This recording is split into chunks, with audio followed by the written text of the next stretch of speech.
So, మనం ఇప్పుడు మాట్లాడబోయేది మనకి తెలుసు 2025 వచ్చేసాయి కొత్త సంవత్సరం. రాశి ఫలితాలు కూడా మనం మాట్లాడుకున్నాం. ఎవ్రీ నెల నా రాశి ఫలితాలు చెప్పడం అలవాటే కదా! ఈ ఛానల్‌కి చాలా చెప్పున్నాను.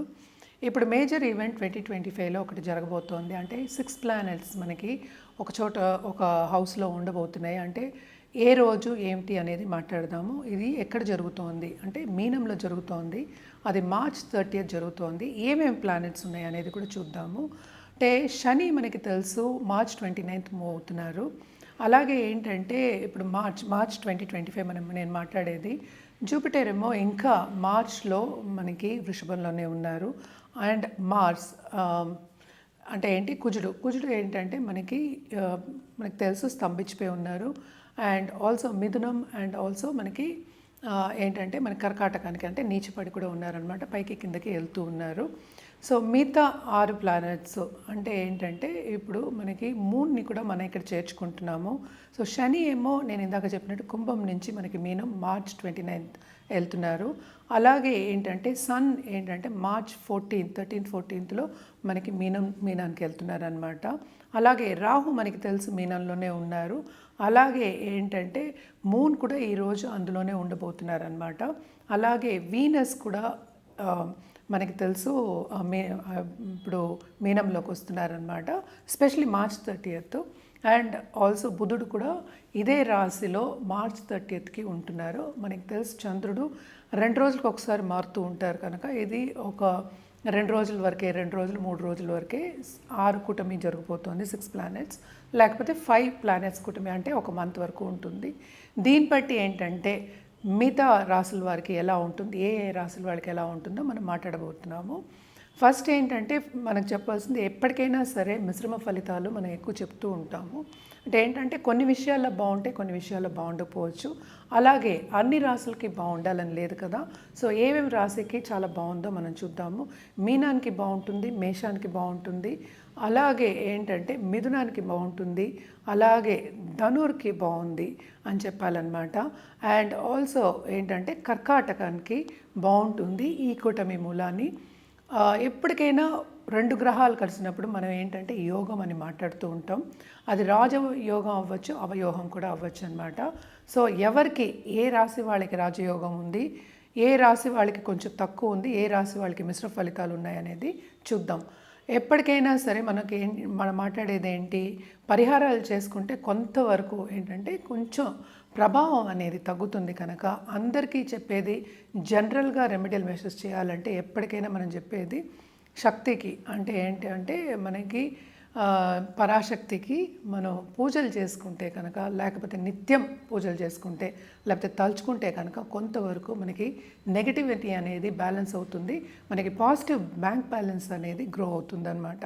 సో పాజిటివ్ బ్యాంక్ బ్యాలెన్స్ ఉంది అనుకుంటే అంటే థాట్సే కదా, మనం మంత్రాలు చేసినా మనం పూజలు చేసినా ఏదైనా మన సంకల్పంతోనే చేస్తూ ఉంటాం కనుక తప్పక పాజిటివిటీ పెరిగితే కనుక లైఫ్లో ఎప్పటికైనా పాజిటివ్ దిశ అనేది కనిపిస్తుంది. అలాగే మంచి ఉన్నత వ్యక్తులతో సత్సంబంధాలు ఏర్పడి మీకు కెరియర్ కానీ లేకపోతే లైఫ్ కానీ బాగుంటుంది. ఎందుకంటే ఏదైనా సరే ఇంటర్పర్సనలే కదా.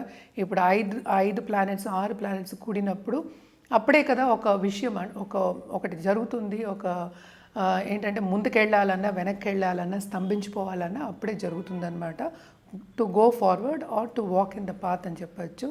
సో ఎప్పటికైనా సరే అన్ని రాసుల వారికి బాగుంటుందని చెప్పలేము, మిశ్రమ ఫలితాలని చెప్పాలి. నేను చెప్పిన ఏంటంటే పరిహారాలు చేసుకుంటూ ఏంటంటే అన్ని రాసుల వారికి మీరు చూసుకోవచ్చు అనమాట. మీ రాశికి ఎలా ఉందో కూడా చూసుకోవచ్చు. ఎప్పటికైనా పరిహారాలు అనేది వెరీ వెరీ ఇంపార్టెంట్. అదొకటి కాకుండా మనం మాట్లాడేది ఏంటంటే ఒక టాపిక్ గురించే కనుక ఎప్పటికైనా మీరు మీ జాతకాన్ని పరిశీలించుకుంటే అంటే వ్యక్తిగత జాతకాన్ని పరిశీలించుకుంటే కనుక తప్పక రిజల్ట్స్ అనేవి డిఫరెంట్గా ఉంటాయి, రెమెడియల్ మెషర్స్ అనేవి డిఫరెంట్గా ఉంటాయి. ఏదైనా సరే మన జాతకం పట్టే మనం పుట్టిన తేదీ, మనకి టైము, ప్లేస్ ఆఫ్ బర్త్ అవన్నీ మార్చలేము కనుక మీ జాతకం చూసి మీకు పరిహారాలు ఇవ్వడం కానీ, లేకపోతే ఏ గ్రహాలకి ఏ పరిహారం చేయాలి, ఎలా కంట్రోల్ చేయాలి, లేకపోతే ఒక జాతిరత్నం వేసుకోవాలన్నా కానీ మీ వ్యక్తిగత జాతకం చూపించుకోవడం మంచిది. ఇప్పుడు మనం మాట్లాడబోయేది సింహరాశి వాళ్ళ గురించి. సింహరాశి వాళ్ళకి ఏంటంటే మనకి ఈ కూటమి మూలాన్ని ఫస్ట్ మనం మాట్లాడుకోవాలి ఏంటంటే అష్టమ శని అనేది మొదలవుతున్నారనమాట.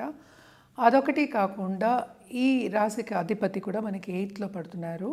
సో సింహరాశి వాళ్ళకి మిశ్రమ ఫలితాలే ఘోషిస్తున్నాయని చెప్తున్నాను కదా. సో మనం అనుకున్నట్టు సన్ మూవ్ అయిన తర్వాత అంటే మేషానికి మూవ్ అయిన తర్వాత సింహరాశి వాళ్ళకి బాగుంటుంది. ఈ కూటమి మూలాన్ని షష్ఠ కూటమి మూలాన్ని అంత సపోర్ట్ అనేది ఉండదన్నమాట. పరిహారాలు చేయడం అనేది అందరికీ చేయవలసిందే అనమాట. తప్పక ఈ నెలన్నర రోజులు పరిహారాలు చేయాలి. ఎందుకంటే ఫైనాన్షియల్ సిచ్యువేషన్ కొంచెం ఏంటంటే కిందకి జారే ఒక సిచ్యువేషన్ కింద మనం చెప్పుకోవాలి. అంటే ఫైనాన్షియల్ సిచ్యువేషన్ అంటే ఖర్చు అనేది చాలా అధికం ఉంటుంది. అలాగే ఈ రాశికి అధిపతి కూడా మనకి 8th పడ్డాడు కనుక ప్రాపర్టీ విషయాల్లో కొంచెం జాగ్రత్త పడడం అనేది మంచిదన్నమాట. అలాగే మనం చూసామంటే రాహుతో కూడా ఉన్నారు కనుక ఫారిన్లో ఎవరైనా సెటిల్ అయ్యి లేకపోతే ఆన్లైన్ బిజినెస్ చేసే వాళ్ళందరికీ బాగుంటుంది. కెరియర్ డెవలప్మెంట్ బాగుంటుంది. ఇందాకనే చెప్తా అంటే జూపిటర్ గురువు ఏమో 10th ఉన్నారు కనుక బాగుంటుందనే చెప్పాలి. అలాగే స్టూడెంట్స్కి కూడా చాలా బాగుంటుందనే చెప్పాలి. కానీ ఈ నెలన్నర రోజులు చాలా ఎక్కువ ప్రయత్నిస్తే కానీ వాళ్ళు అనుకున్నది సాధించలేరు. అది కష్టపడే ఒక ఈ కూటమి మూలాన్ని కష్టపడే ఒక యోగం అనేది చెప్తున్నాం అనమాట. అలాగే కొత్తగా పెళ్ళైన వాళ్ళు కానీ దాంపత్య జీవితం ఎప్పటి నుంచో అనుభవించే వాళ్ళు కానీ వాళ్ళందరికీ కొంత ఊరట అనేది కలిగే ఛాన్సెస్ ఉన్నాయి. కానీ కూడా ఏంటంటే మిస్అండర్స్టాండింగ్ వచ్చే ఛాన్సెస్ కూడా ఎక్కువ కనిపిస్తున్నాయి. పరిహారాల విషయానికి వస్తే కనుక తప్పక సండే ఆదిత్య హృదయం చదువుకోవడం, అలాగే ఏంటంటే శని పూజలు చేయడం, అంటే సండే చేయొచ్చు, సాటర్డే చేయొచ్చు. శనికి నవగ్రహాల చుట్టూ ప్రదక్షిణ చేయడము, శనికి దానం ఇవ్వడము చాలా చాలా మంచిది.